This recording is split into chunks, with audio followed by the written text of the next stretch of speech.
a steel town in southwest Wales with a famous rugby club, and now in the news for very different reasons. Residents are angry at a plan to house hundreds of asylum seekers at a 4-star spa hotel in the village of Furness on the edge of Llanelli. They've sacked 100 people who 2 months ago were buying a house, buying a car, planning holidays. I know one who was planning a wedding, he's absolutely devastated. You know, they had good jobs there, they weren't poorly paid, and they thought it was forever. This is the only 4-star hotel in the area from miles around. People have come from miles around. We had somebody from Belgium turning up about a week ago. They'd booked a hotel room here and dinner, and nobody had informed them that the hotel was shut. It's absolutely crazy. The decision to turn the Stradey Park Spa Hotel into an asylum hostel came as a shock to locals, especially as all 96 staff were told they would lose their jobs.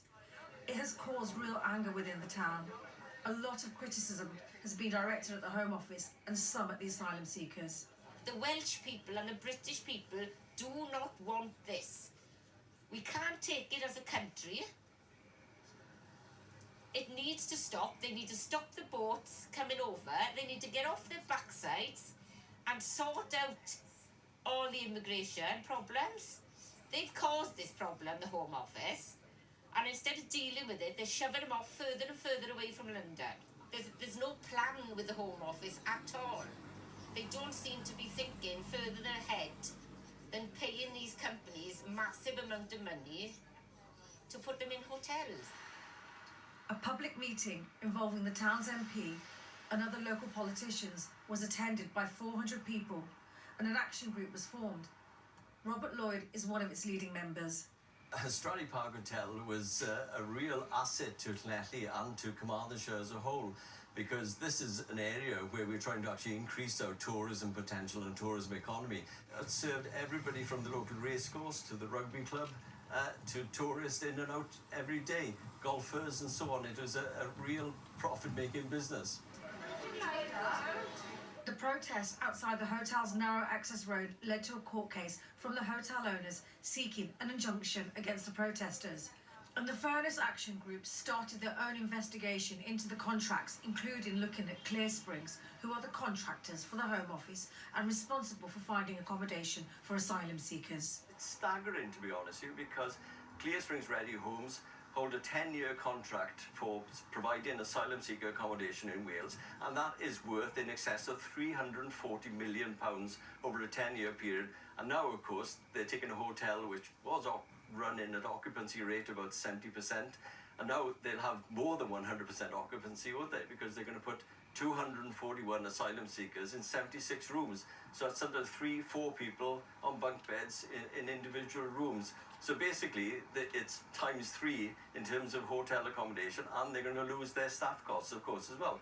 The business model, could you see this being repeated? We know of hotels that have been approached further west in Tenby, Pembroke Dock, Milford Haven, and they've been approached to do similar schemes. So this isn't just a Llanelli problem. This is going to be a problem for the rest of Wales as well.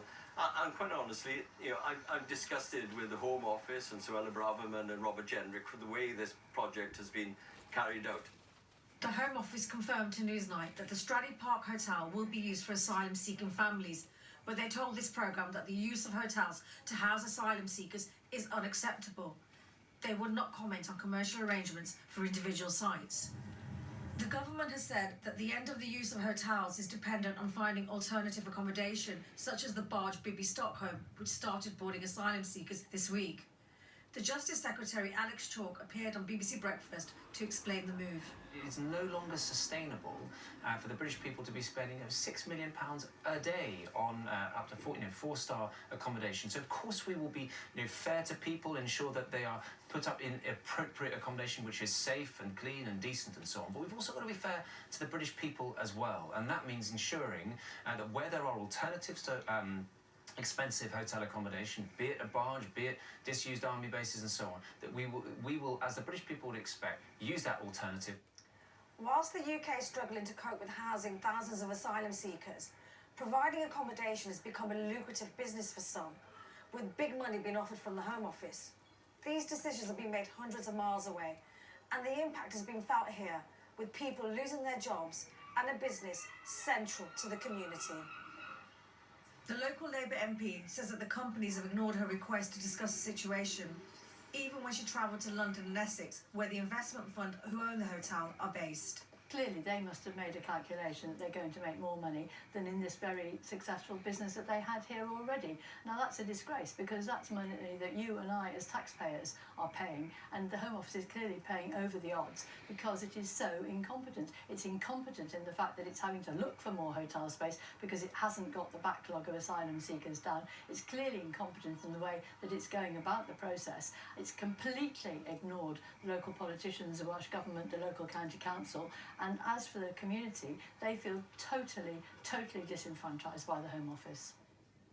Campaigners have told us that much of the features that make the hotel a luxury spa have been taken out and that bunk beds have been brought in. They fear that Stradey Park will never be returned to its function as a hotel for paying guests and a source of local employment. The rooms will have been stripped out. From what I gather, even simple things like hair dryers and so on have gone. Lots of kitchen equipment and so on.